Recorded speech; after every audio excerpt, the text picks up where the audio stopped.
Amado Deus, amado Senhor, poderoso Pai, Deus Santo, único, Deus verdadeiro,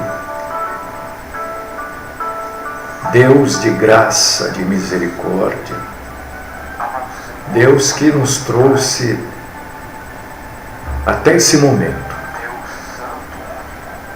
Se nós estamos aqui, é porque Deus assim o permitiu. Não vou nem dizer que assim Deus o quis. Vou dizer que Deus assim permitiu. E nós te agradecemos, Senhor, nós te bendizemos por toda a graça que o Senhor tem nos dado, por todo o ensinamento que o Senhor tem nos transmitido, por todo o novo bom pensamento que o Senhor tem colocado nas nossas mentes. Quantas vezes, Senhor, nós precisamos de outras pessoas para sermos felizes, ou quantas vezes nós dependemos de outras pessoas para termos a paz, a felicidade. Eu creio que não é isso que o Senhor quer para nós. A nossa alegria, a nossa paz, a nossa felicidade deve depender exclusivamente do nosso relacionamento com o Senhor. Nós nos esquecemos. Às vezes dependemos até das circunstâncias da vida para sermos felizes, para estarmos bem.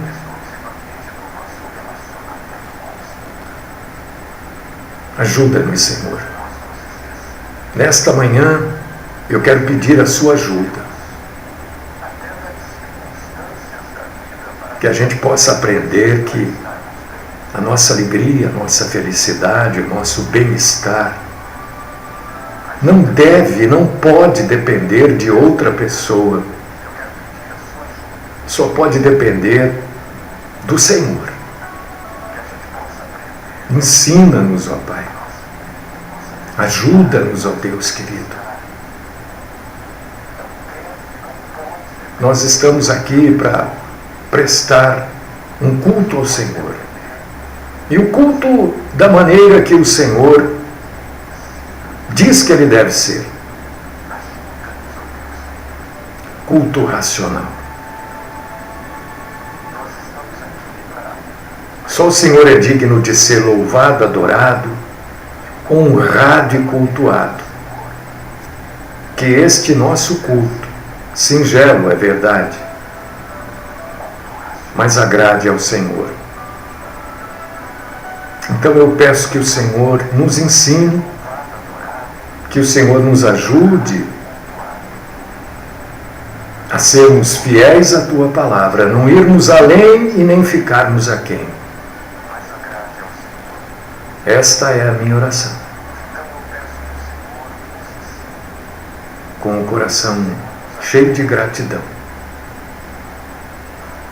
No nome do nosso Senhor e Salvador, Cristo Jesus. Amém.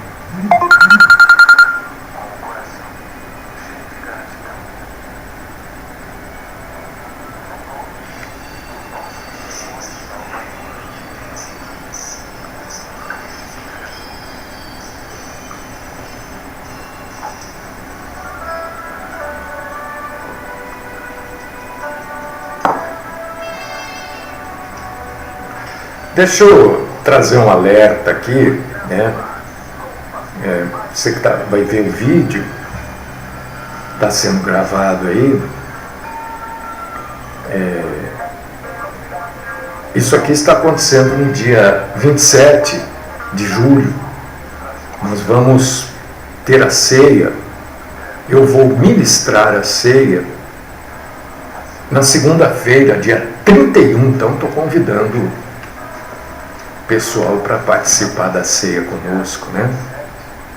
Sei lá quando você vai ver esse vídeo aí.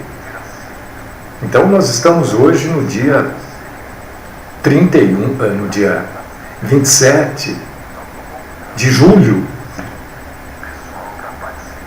E na segunda-feira, dia 31, eu vou ministrar a ceia. Eu convido você a participar da ceia comigo.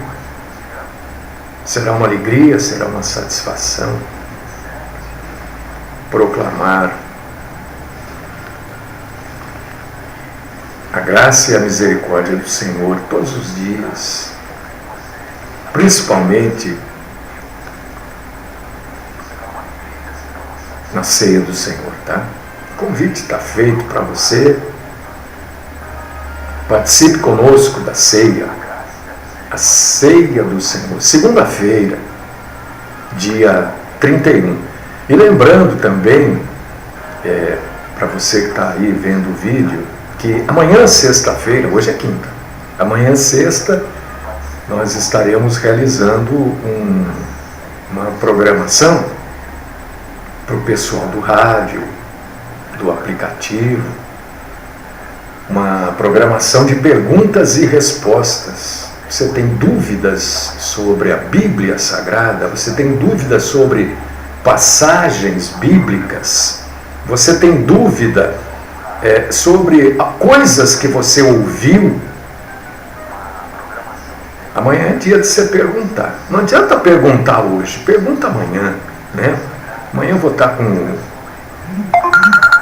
WhatsApp disponível, o Messenger disponível. Você pode perguntar, que todos que perguntarem receberão respostas, né? Ou no ar, ou depois fora do ar por escrito, tá?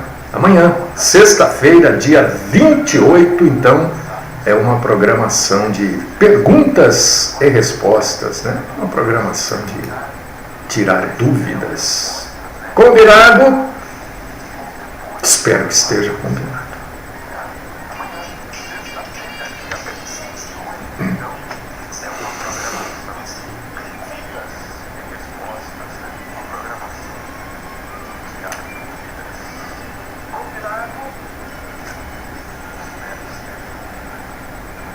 Queridos irmãos, queridas irmãs,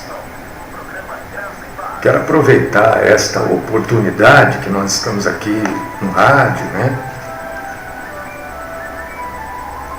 Eu estou concluindo, acho que até sábado eu concluo alguns estudos aí que estou fazendo, e eu gostaria muito de compartilhar com vocês todos estes estudos. E semana que vem eu creio que eu vou poder fazê-lo. Então convido você, meu irmão, minha irmã, você que é temente a Deus, você que acredita exclusivamente na Bíblia Sagrada, você que não crê em experiências, você que não divide a fé com emoções, gostaria de convidar você para a semana que vem acompanhar a programação. Segunda-feira vai ser a ceia, então a partir da terça-feira eu creio que eu já estarei com esses estudos prontos, e vale a pena, viu? Porque são extremamente esclarecedores, mas muito esclarecedores. Eu convido você assim com muita tranquilidade, com muita alegria, porque eu não sei se você já ouviu o que vai ser dito aqui.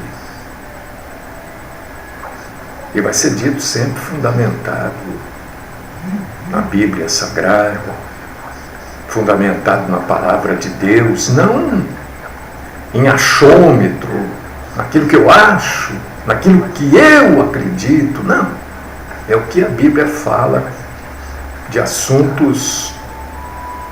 Olha, semana que vem estou fazendo um convite para você. Vamos abrir a Bíblia, meus irmãos e irmãs, e vocês, que o assunto hoje é pesado. Não é gordo, robusto, não, mas é pesado. Porque algumas pessoas não gostam de falar sobre isso, não gostam de falar, não gostam de ouvir, né? Mas a Bíblia fala sobre isso. E eu tenho que pregar a Bíblia, meu irmão, minha irmã, de maneira completa, né? Não posso pregar um pedacinho da Bíblia, só aquilo que é agradável. Não, tem que pregar a Bíblia toda. Então eu convido você para você abrir a sua Bíblia nesta manhã de quinta-feira, Apocalipse, capítulo 12, versículo 9. Você vai entender algumas coisas, vai clarear sua mente a respeito de algumas coisas. Mas eu digo para você, olha, não deixe de ler a Bíblia. Não adianta só você ficar questionando se você não ler. É importante você ler, até para que as questões surjam, até para que as dúvidas apareçam. Agora, se você não lê, como é que, né? Aí você vai ficar se baseando sempre no que não sei quem falou. Não, leia a Bíblia. Tire as suas conclusões daquilo que você está. Mesmo que sejam conclusões erradas, aí a gente pode corrigir, eu posso lhe ajudar. Posso, claro que posso. Ninguém que busca a minha ajuda em esclarecimento bíblico vai ficar sem resposta. Não fica, eu não deixo. É que tem coisas que são coisas longas de serem explicadas. Aí, ao invés de responder pelo WhatsApp, eu prefiro responder via e-mail. Né? Você pode mandar e-mail também, pastormariofilho@bol.com.br, tá? Esse assunto é assim, meio pesadão, mas é importante a gente saber. Apocalipse capítulo 12, versículo 9. Você tem a Bíblia? Abra. Leia a Bíblia comigo. Se você não puder ler, eu sei que tem gente que está trabalhando, está dirigindo, está caminhando, não pode ler. Então, eu convido você para você ouvir. Ouça. A Bíblia mesmo diz que a fé... Cadê o meu papelzinho que eu acompanho aqui, gente? Quando eu perco esse papel, vou pegar um outro aqui. Eu vou deixando umas coisas aqui, ó, para acompanhar aqui. A Bíblia diz que a fé vem de ouvir a palavra de Cristo. Está aqui, ó. Apocalipse capítulo 12, versículo 9. E diz assim: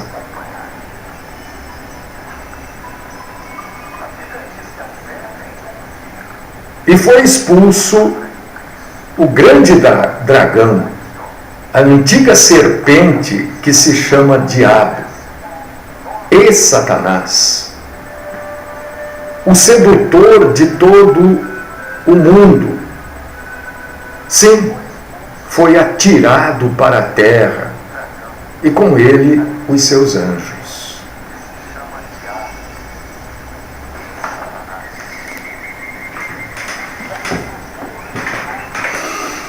Me ajeitar aqui, né?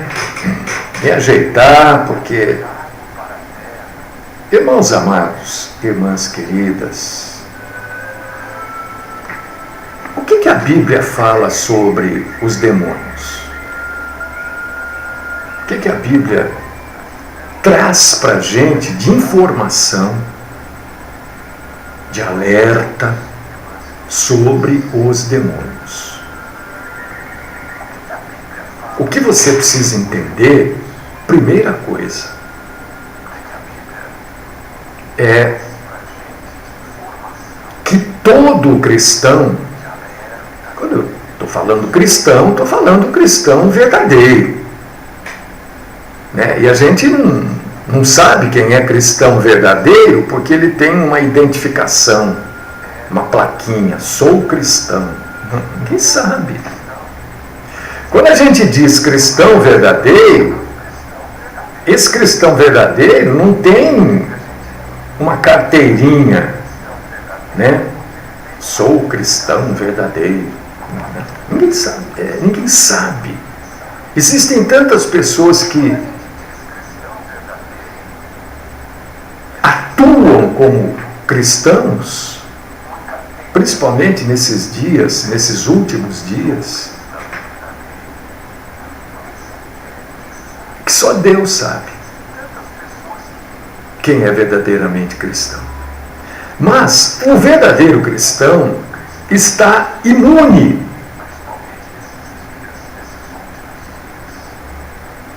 às ações de possessão demoníaca. O verdadeiro cristão, segundo a Bíblia, e nós estamos falando sempre segundo a Bíblia Sagrada, eu não vou ficar repetindo isso. O verdadeiro cristão não fica possesso. Nunca. Em hipótese alguma. De maneira nenhuma o verdadeiro cristão não vai ficar possesso, que precisa de 15 homens para segurarem o sujeito, né? 25 homens para segurarem a irmã. De jeito nenhum. Se a pessoa é cristã verdadeira, Satanás não pode possuir o corpo daquela pessoa. Por quê? Por uma razão simples demais. Por uma razão conclusiva e bíblica. O verdadeiro cristão é templo do Espírito Santo. Como é que Satanás vai ocupar o lugar em que o Espírito Santo está? Ah, pastor, mas e se a pessoa cair na fé? Bom, eu quero dizer para você que eu não creio nesse negócio de cair na fé. Aí eu sei que vão surgir um monte de experiências pessoais. Não creio. Porque o verdadeiro cristão nunca cai na fé. Ele pode se entristecer, ele pode estar abatido, mas cair ao ponto do Espírito Santo se apartar dele. E a gente vê exemplos assim. No Antigo Testamento a gente encontra pessoas que ficaram caídas, abatidas, pessoas que pecaram seriamente, mas o Espírito Santo nunca se apartou delas, porque elas eram verdadeiramente tementes a Deus. Então a primeira coisa que eu digo para você, pastor, mas lá na igreja que eu vou, bom, deixa eu dizer uma coisa para você, sem ofensa, mas trazendo esclarecimento, pouco me importa o que acontece na denominação que você vai. Porque o que acontece na denominação que você vai não é parâmetro, não é modelo, não é exemplo para nada nem para ninguém. O exemplo, o parâmetro, o modelo para nós é a Bíblia. Não é nenhuma denominação, nem a que eu frequento. Nem aquela outra. Não. Então o que acontece lá, tanto faz como tanto fez. Por quê? Porque quem manda na vida do cristão não é a denominação, nem o pastor da denominação. Quem manda na vida do cristão é Cristo, ora. Né? Não sou eu que mando na vida das pessoas que me ouvem. Eu não quero que ninguém me siga. Eu quero que as pessoas me ouçam. Né? Senão elas não seriam cristãs. Elas seriam o quê? Mariotrans? Sei lá. Mas nós somos cristãos. É Cristo que nos comanda. E assim, já deixo claro para você, se lá na sua igreja tem aquela irmãzinha que já Todo culto cai endemoniada. Isso está cheio por aí. Certa vez eu fui em uma igreja, perto da onde eu estou morando agora. E você está me vendo aí? Eu moro em Campinas, São Paulo. Certa vez eu fui numa igreja aqui perto, eu morava num outro lugar e vim numa igreja aqui perto, porque recebi um convite e tal, enfim. E aí, essa história da irmãzinha caiu endemoniada lá. Me controlei, porque é difícil, né? Depois falei, mas como é que pode, né, pastor? Ele é frequentador aqui, todo culto ela cai endemoniada e a gente tem que expulsar o demônio. Falei, pastor, mas não tem fim nisso, a mulher não vai se converter nunca. Não, irmão, mas ela é cristã, ela mora ali no céu. Falei, irmão, você está enganado. Ou ela está fingindo, e aí pode ser um problema emocional, psicológico, querendo atenção. E como eu não interferi, porque eu sou um convidado aqui na igreja, né? Eu não posso dizer que ela está fingindo, mas ou é fingimento, ou verdadeiramente ela não é convertida, porque não é possível isso acontecer. Não há casos na Bíblia assim. A Bíblia é o nosso parâmetro, a Bíblia é o nosso exemplo.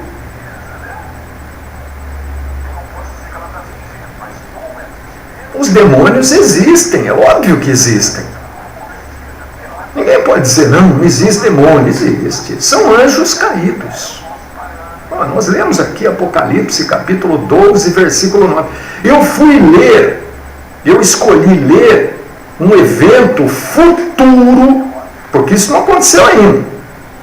Apocalipse é um evento futuro. Apocalipse é uma profecia, é algo que ainda vai acontecer, não para mim, mas para todos, porque profecia é assim. Isto é verdadeira profecia. Tanto é que é verdadeira profecia que está na Bíblia. Toda e qualquer outra profecia que não esteja na Bíblia não é profecia. Senão, se você achar que acrescente ela na Bíblia, mas não se esqueça do que a Bíblia diz daqueles que acrescentam coisas. A palavra de Deus. Os demônios estão aí para atrapalhar as vidas, para incomodar as pessoas.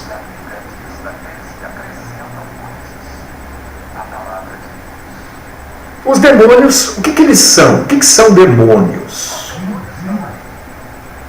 Se a gente estivesse conversando, eu e você, porque é assim, a gente conversa aqui, né? Batemos um papo e adoramos a Deus nessa conversa, nesse papo, nessa troca de informações. E eu perguntar para você, o que são demônios? Não sei o que você iria me responder.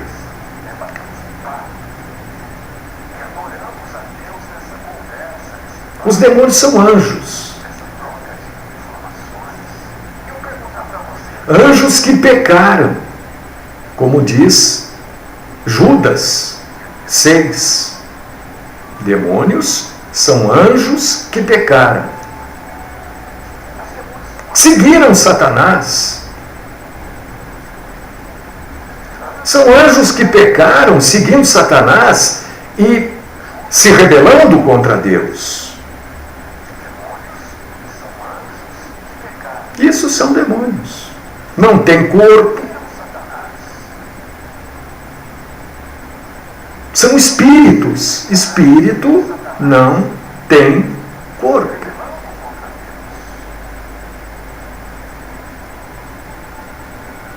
Podem possuir um corpo? Pode. Desde que a pessoa não seja templo do Espírito Santo. É esta condição. Está vendo porque a gente pode afirmar determinadas coisas? Olha, ou aquela senhora não se converteu, Por quê? Porque o sujeito, quando se converte, a Bíblia diz que automaticamente ele passa a ser morada do Espírito Santo. Mas não sou eu, é a Bíblia que diz, né? No momento da conversão, a pessoa recebe o Espírito Santo de Deus, que é o Consolador, que é aquele que vai ensinar as coisas. Ensinar sim, né? Também, ó, vai ensinar, mas a pessoa vai ler, vai buscar entender, e o Espírito Santo vai ajudá-la. Vai colocar alguém para ajudá-la, entendeu? A entender. Não pensa que o Espírito Santo vai pegar tudo que está escrito na Bíblia e colocar para dentro da sua cabeça, não. Tem gente que acha que é assim. Você sabia que tem pregador que não prepara? Não, eu vou lá, a hora que eu abrir a Bíblia, Deus vai falar. E aí saem essas bobagens aí que a gente ouve, essas heresias aí, que povoam os púlpitos de todo o Brasil e de todo o mundo. Mas os demônios não têm corpo, são espíritos. Eles podem ocupar um corpo, desde que a pessoa não seja cristã. Podem ocupar. Como também podem incomodar, que a Bíblia chama de oprimir. Incomodar. O que os demônios, eles não obrigam ninguém a fazer nada de errado. Não obrigam. Você pensa que o demônio obriga alguém a pegar uma arma e a assaltar? O sujeito estava possuído, foi não. Ele foi assaltar porque ele quis, até porque roubar é obra da carne, não é obra demoníaca. Gálatas 5. Pensa que o demônio obriga alguém a beber? Se embriagar? Não, a pessoa bebe porque ela quer. Ele sugere, olha, bebida é bom, deixa você alegre, deixa você feliz e tal, é bom, faz parte do grupo, não sei o quê. Aí a pessoa bebe. Ele obrigou? Não. Por quê? Paulo diz que bebedeira é obra da carne. E vai por aí afora. Ele traz como sugestão.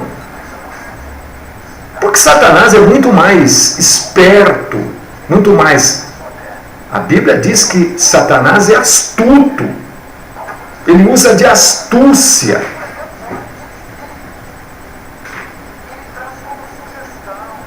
Porque a pomba gira, quem é pomba gira? Pomba gira, pomba não gira. Estou lá eu nessa conversa mole, errada. A pessoa faz porque quer. Ah, porque ele matou, porque eu ouvia vozes que me mandavam matar. E você cedeu. A Bíblia mesmo diz: resisti ao diabo e ele fugirá de vós. Não é assim que diz a palavra do Senhor? Porque a pessoa quer se livrar da responsabilidade que ela tem de ter cometido o crime, o ato. Ouvir a voz. Então nós vamos prender Satanás. Como é que se prende um espírito? Porque até outro dia se falava muito aí, está amarrado, está amarrado. E eu dizendo, bom, está amarrado, se amarrou. Alguém foi lá e desamarrou então, porque ele continua agindo. Como é que a gente amarra um espírito, gente?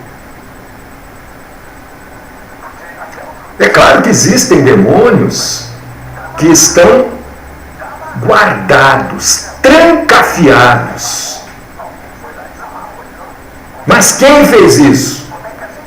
Quem guardou? Quem trancafiou em algemas eternas, como diz Judas? Foi o próprio Deus. Homem nenhum vai amarrar um demônio. Gente, demônio é espírito. Como é que a gente amarra um espírito? Não, eu amarro no nome de Jesus. Aonde a Bíblia diz isso? é que pegam aquela passagem, né, do valente e tal, e distorceu, um desses que não prepara nada, chega lá, abre e começa a pregar, falou, o que eu vou falar disso daqui? Aí distorceu, todo mundo achou bonito e começou a distorcer também. Então, um demônio, como ser espiritual, ele pode se apoderar de um corpo físico, desde que a pessoa não seja cristã verdadeira. O que é uma possessão demoníaca? A Bíblia traz exemplos, né? Jesus lá, quando chegou em Gadara, tinha lá um sujeito que estava possuído. Mas isso não pode acontecer com um filho de Deus. Conforme a própria Bíblia, 1 João capítulo 4, versículo 4, porque um filho de Deus é habitado pelo Espírito Santo. E Jesus, quando no seu ministério terreno, no seu ministério de 3 anos, ele encontrou uma porção de demônios aí. Mas nenhum desses demônios, ele se deparou no início do seu ministério com o próprio Satã. Quando ele foi para o deserto, jejuar por 40 dias. O que ele foi fazer nesse jejum? Eu quero aproveitar aqui. Jesus foi pedir por uma causa na justiça, como ensinam? Não. Jesus, quando foi jejuar no deserto por 40 dias, e somente ele fez isso, hein? Tem um monte de falso tudo aí, né? Que diz, eu estou jejuando há 40 dias, está nada, deixa de ser mentiroso. Se você estivesse jejuando há 40 dias, como fez Jesus, e com um agravante, Jesus jejuou no deserto, calor de 45 a 50 graus de dia e -0 à noite.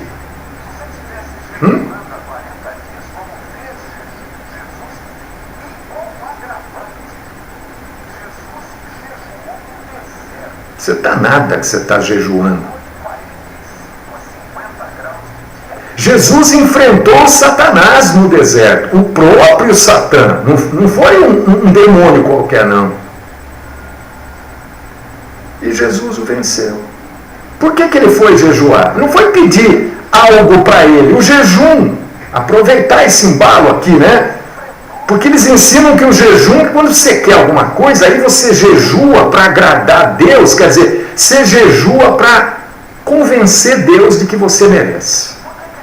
Está errado. O jejum não é para isso. Por que Jesus jejuou? Porque ele ia iniciar algo tremendamente espiritual, que era toda obra, e ele tinha que mortificar toda a sua carne.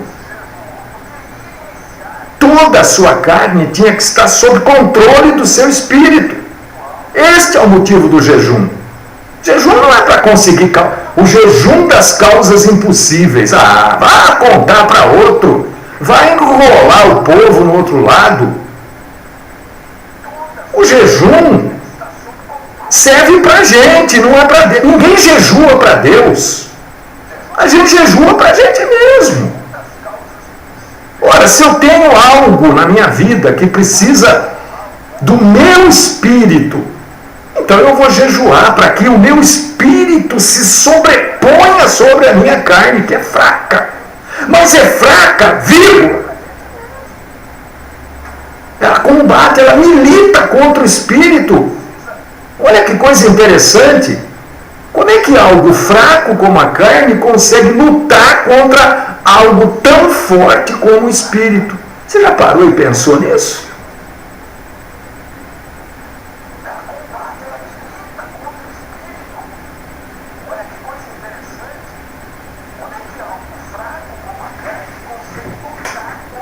Jesus enfrentou o próprio Satã e venceu. Venceu como? Com berros, com gritos, com óleo ungido, com água ungida, com fronha ungida? É claro que não, é claro que não.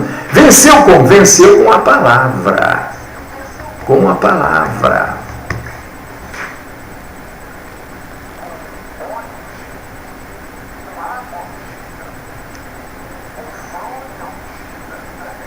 Jesus venceu todos os demônios com os quais ele se deparou no seu ministério terreno.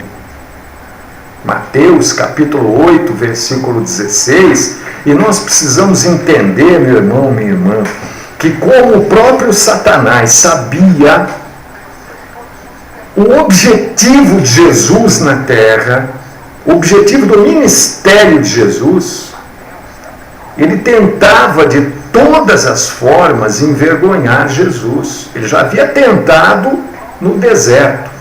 E cada manifestação demoníaca relatada na Bíblia nada mais era do que uma tentativa de Satanás para desmoralizar Jesus. E ele, Satanás, através dos seus demônios, influenciava os fariseus, o pessoal do clero judeu, para estarem contra Jesus também, através da inveja e etc. Jesus expulsava os demônios. Mateus capítulo 8, versículo 16 diz, apenas com o poder da palavra.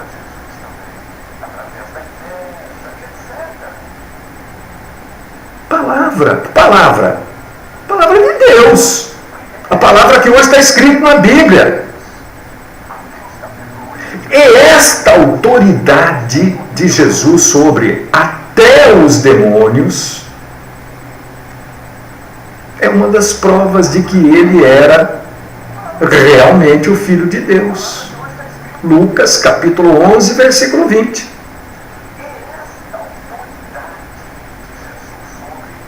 E os demônios, eu disse que eram tentativas diabólicas para envergonhar Jesus, não falei há um instante atrás, porque os demônios, o próprio Satã, sabia qual era o objetivo de Jesus. E eles temiam Jesus. Mateus capítulo 8, versículo 29. O que temos nós contigo, ó Filho de Deus? Vieste aqui para nos atormentar antes do tempo? Os demônios sabem qual será o seu fim e o seu tormento. Satanás hoje tem um objetivo, um só, não tem dois, tem um, que é destruir a verdadeira obra de Deus e enganar qualquer pessoa a respeito daquilo que é a verdadeira obra de Deus. E ele tem conseguido o seu intento em grande parte, porque o que existem de sinagogas de Satã por aí é uma sumidade. Eu sempre digo que a maioria das igrejas, salvo raríssimas exceções, são sinagogas de Satanás. Por que, pastor, são sinagogas de Satanás? Porque não pregam um verdadeiro evangelho, pregam um evangelho de fantasia, pregam um evangelho distorcido.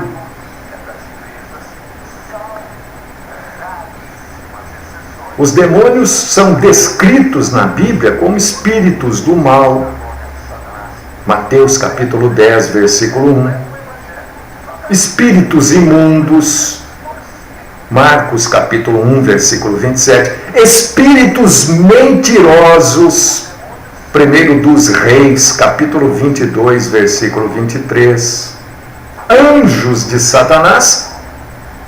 Apocalipse 12, 9, que nós lemos aqui na abertura. Satanás e os seus demônios enganam o mundo. Enganam o mundo. Satanás pode ocupar um corpo? Acabei de dizer que pode. Satanás pode entrar no corpo de uma cobra, como aconteceu lá no Jardim do Éden? Claro que pode. Era o próprio Satanás ali agindo. Mas isso eu acabei de dizer, que ele pode ocupar um corpo. Não é só um corpo, não é só um corpo humano. Tudo aquilo que é carne é corpo. Satanás faz o que? Espalha. Qual que é o trabalho dele? Não é ficar tomando o corpo de pessoa, falando através de... Não, o que ele faz? Ele espalha a falsa doutrina. Ele espalha através de pessoas que não resistem ao diabo, e portanto o diabo não foge delas, elas são instrumentos dele, e que não necessariamente estão possuídas, mas estão oprimidas, opressas. Ele espalha uma falsa doutrina. Está escrito na Bíblia, em 1 Timóteo, capítulo 4, versículo 1. O que Satanás faz? Ele ataca os cristãos verdadeiros. 2 Coríntios, capítulo 12, versículo 7. 1 Pedro, capítulo 5, versículo 8. É isso que ele faz. Espalha mentiras. Diz que a mentira é verdade. A gente, ouve assim: estamos num mundo de inversão de valores. Pronto, é isso. O certo passa a ser errado e o errado passa a ser certo. Porque Satanás e seus anjos são inimigos de Deus. Inimigos derrotados? Sim. Mas são inimigos. Colossenses capítulo 2, versículo 15, diz que Jesus Cristo despojou os principados e as potestades e publicamente os expôs ao desprezo, triunfando deles na cruz. Quanto mais a gente se submete a Deus, mais a gente resiste ao diabo.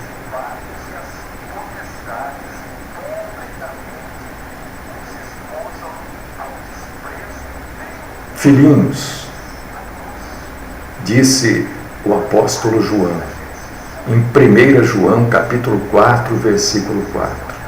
Filhinhos, vós sois de Deus e tendes vencido os falsos profetas, porque maior é aquele que está em vós do que aquele que está no mundo. Como é que você sabe quando é Satanás agindo? Quando você conhece a verdade. Como é que você conhece a verdade? Lendo a Bíblia. Porque a verdade do mundo é diferente da verdade de Deus. Se você, meu irmão, minha irmã, não ler a Bíblia, não meditar na Bíblia, não buscar conhecimento bíblico, infelizmente, avisado você já está, não pela primeira vez, você será um instrumento de Satã. Mas eu creio que você é uma pessoa, um homem, uma mulher, um jovem, um idoso, temente a Deus. E a Bíblia é sua regra de fé e conduta.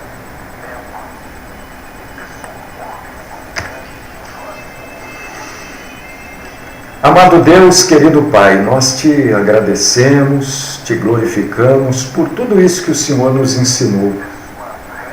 Ajuda-nos, Senhor, a sermos tementes ao Senhor e a estarmos com os nossos ouvidos abertos e atentos à santa verdade da Tua santa palavra. Continua, Paizinho querido, Deus Santo, Eterno e Todo-Poderoso falando conosco. Ajuda-nos, Senhor, a discernirmos aquilo que provém do Senhor e aquilo que provém do engano. Livra-nos, ó Pai querido, Deus Eterno e Todo-Poderoso, do mal, de toda forma do mal.